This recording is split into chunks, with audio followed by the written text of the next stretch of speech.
Hey, what's up, guys? I hope you're all fantastic out there. I want to thank you, as always, for stopping by the channel. It's greatly appreciated. In this video, we have an awesome movie to talk about. Keanu Reeves is back as John Wick. It's Chapter 3, Parabellum. The story in this one picks up pretty much where the last one left off. Wick has been branded excommunicado. He's got a $14 million bounty out on his head. His resources have basically been cut out from under him, and he's going to have to fight like never before simply to stay alive. And I promise I'm going to do my best not to fanboy all over this movie, so let's get into the good, the better, and the greatest so I can explain to you why you need to go out and see this movie. For me, the action genre has always been a favorite. Since I was a little kid, I was watching action movies I shouldn't have at the age, and when John Wick came out, I really appreciated the westernized approach in crafting a martial arts film using an already recognizable star in the lead. I mean, action stars of the past like Van Damme and Stallone and Seagal, and even today's names like Statham and Johnson have built lasting careers off routine action movies, but to me, I don't think they've been able to accomplish quite what Reeves has in terms of just action intricacy and just the level of difficulty that we see from the all the sequences in these three movies. And it's also something that he's been able to pull off much later in his career, and it's just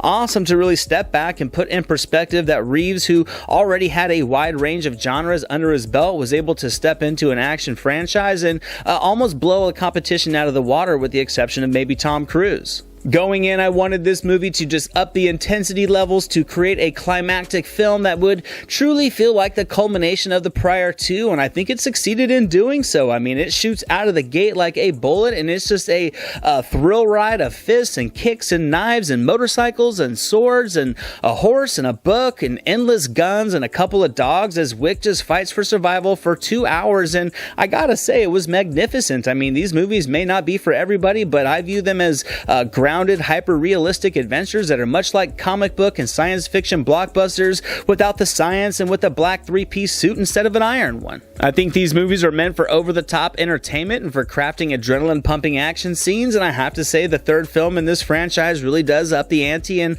all the amazing and fantastic ways I was hoping it would. It delivers a continuous string of sequences and set pieces, many of which I had never seen before, which I greatly appreciate. I thought the fight choreography and the execution of the stunt work was just fantastic. I mean, it was stylized, but it was still very gritty and extremely visceral, and I was up in my seat throughout as just many headshots and knife strikes and just waves of gratuitous killing proceeds with a violent elegance that had me grinning from ear to ear. The narrative does deliver many of the same tropes from the prior films, but I have to say it does explore them a little bit deeper. I mean, we get to learn more about the overall inner workings of the assassin underworld and different layers that we've seen before. We get to see the Continental, but in different aspects that we haven't seen before as well. We get to learn more about the overall hierarchy of control and the high table, and I thought it was both charming and interesting to see more of just the pieces of the larger picture fall into place, and I enjoyed how this film was able to just continue building that world behind the main plot line while never getting in the way of what we really want to see, which is Keanu Reeves as John Wick killing people with a subtle gusto. Halle is the focal addition to the cast, and she absolutely kills it in this role with her performance. I mean, she puts in the same level of effort in the physical action that Reeves invested in. It was fantastic. I mean, she was capable and smooth with her choreography, and with both of them doing a majority of their own stunts, I thought the views were consistently appealing as the camera gets to just sit back and let all the violence progress. And I thought the story also did create a nice, intriguing backdrop for her character that was able to fit the edginess of her personality nicely, and I thought her chemistry with Reeves was also spot on for the needs of their character dynamics. Lance Reddick and Ian McShane once again just were both very charming and charismatic in their roles. It was also nice to see their characters kind of get evolved a little bit more than what we've seen in the first two films as well. Chad Stahelski's direction was once again very crisp and stylish and artistic and just perfectly tailored to the overall atmosphere of the story. He's gotten very comfortable shooting these types of action movies. There's a constant luxuriousness to the vibe of these movies. The choice of the colors, the selection of the locations, the set designs, the wardrobes, lighting, all of it just creates a very classy appeal. There's a lot of contemporary backdrops with a futuristic sophistication to them that really do contrast nicely with some of the old, more ornate, elegant backdrops that do show the same levels of wealth, and all of it just blends together to create a nice appealing mystique, all of which Stahelski really captures on camera with the subtle precision to create some just clean, visually appealing landscapes for all the killing that takes place.